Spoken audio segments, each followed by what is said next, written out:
जय श्री कृष्णा मित्रों। एक बार की बात है, द्वारका नगरी के एक कोने में एक धनी और प्रतापी ब्राह्मण रहता था। उसका नाम था सोमदत्त। उसके पास धन, प्रतिष्ठा और विद्वता थी, परंतु उसके जीवन का एक ही दुख था, उसका पुत्र यशवंत। यशवंत बुद्धिमान और योग्य था, परंतु उसमें घमंड और क्रोध की अधिकता थी। वह अपने माता पिता से अक्सर रूखा व्यवहार करता, उनके त्याग और प्रेम को तुच्छ समझता। एक दिन यशवंत ने किसी बात पर अपने वृद्ध पिता सोमदत्त से ऊंची आवाज में बात की और उन्हें अपशब्द कहे। माँ, जो रसोई में थी, रो पड़ी। पिता मौन रहे, परंतु उनका हृदय चूर चूर हो गया। यशवंत अपनी गलती को समझे बिना घर से बाहर चला गया। उसी दिन नगर में ये चर्चा फैल गई कि द्वारका के राजमहल में स्वयं श्री कृष्ण सभी प्रमुख ब्राह्मणों और नगरवासियों को दर्शन और उपदेश देने वाले हैं। जब यशवंत को ये पता चला तो वह भी वहां पहुंचा। वहां श्री कृष्ण सिंहासन पर विराजमान थे, चारों ओर भक्तजन एकत्रित थे।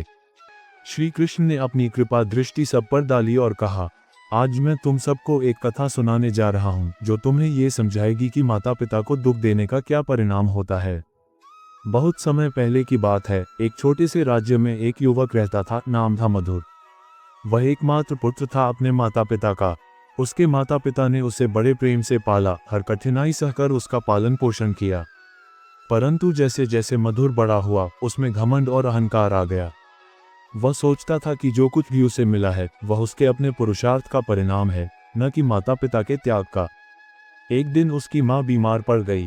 पिता वृद्ध हो चुके थे, पर मधुर ने किसी वैद्य को बुलाने की आवश्यकता तक नहीं समझी। माँ की तबीयत बिगड़ती गई और एक दिन उनका प्राणांत हो गया। पिता ने अश्रुपूरित नेत्रों से बेटे से कहा, बेटा, तुम्हारी माँ चली गई, पर उसका स्नेह और आशीर्वाद तुम्हारे साथ है। मधुर ने असंवेदनशील होकर कहा, जीवन मरण तो चलता रहता है, इसमें दुख करने की क्या बात है। कुछ वर्षों बाद पिता भी अस्वस्थ हो गए। इस बार उन्होंने बेटे से केवल इतना कहा, बेटा, अंतिम समय में मुझे गंगा जल पिला दो। पर मधुर उस समय किसी सभा में व्यस्त था और उसने अपने नौकर को ये कार्य सौंप दिया। पिता ने अंतिम श्वास ली और उनकी आंखों से आंसू बहते रहे। उनकी मृत्यु हो गई। फिर कुछ समय के बाद मधुर की मृत्यु के बाद मधुर का पुनर्जन्म हुआ। एक नगर में वह दरिद्र और रोगी के रूप में जन्मा। उसे बचपन से ही रोगों ने घेर लिया। उसे माता पिता नहीं मिले और वह भीख मांगकर जीवन यापन करने लगा। एक दिन वह एक संत के पास पहुंचा और पूछा, हे प्रभु, मैंने ऐसा क्या पाप किया है कि मुझे ये जीवन मिला। संत ने दिव्य दृष्टि से देखा और कहा, पिछले जन्म में तू मधुर था। माता पिता को जो तूने दुख दिया वही आज तुझे भोगना पड़ रहा है। तूने उन्हें वृद्धावस्था में अपमानित किया, सेवा नहीं की और उनके अंतिम समय में उनका साथ नहीं दिया। यही कारण है कि तेरा ये जन्म पीड़ा और दरिद्रता से भरा है। वह युवक फूट फूट कर रो पड़ा और पूछा, अब क्या कर सकता हूँ। संत बोले, तू प्रायश्चित कर, सेवा कर, वृद्धों की, गौ माता की सेवा कर और भगवान से क्षमा मांग। कहानी समाप्त करते हुए श्री कृष्ण ने सभा की ओर देखा और कहा, हे द्वारकावासियों, इस संसार में माता पिता हमारे पहले गुरु होते हैं। उनका स्नेह, त्याग और आशीर्वाद ही हमारी उन्नति की जड़ है। जो पुत्र उन्हें दुख देता है वह इस लोक और परलोक दोनों में दुख भोगता है। वह पुण्य का पात्र नहीं रहता और उसे स्वर्ग का अधिकार नहीं होता। जो माता पिता की सेवा करता है वह मेरे हृदय के अत्यंत निकट होता है। उसकी रक्षा स्वयं मैं करता हूँ और उसके जीवन में सुख, शांति और संतोष बना रहता है।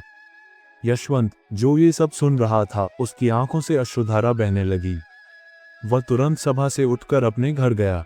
माँ पिता के चरणों में गिर पड़ा और कहा, मुझे क्षमा कर दो, मैंने बहुत बड़ा अपराध किया है। श्री कृष्ण ने मुझे सत्य दिखा दिया। पिता ने कांपते हाथों से बेटे के सिर पर हाथ रखा और माँ ने उसे गले से लगा लिया। घर में वर्षों बाद शांति और प्रेम का वातावरण बना। श्री कृष्ण मुस्कुराए और कहा, जिस पुत्र का हृदय प्रेम और पश्चाताप से भरा हो, उसे मैं स्वयं अपनाता हूँ।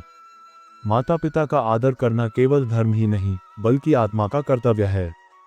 जो उन्हें दुख देता है वह स्वयं जीवन में शांति नहीं पा सकता, और जो उन्हें सम्मान देता है वह ईश्वर की कृपा प्राप्त करता है। दोस्तों, कहानी कैसी लगी कमेंट में जरूर बताएं। जय श्री कृष्ण।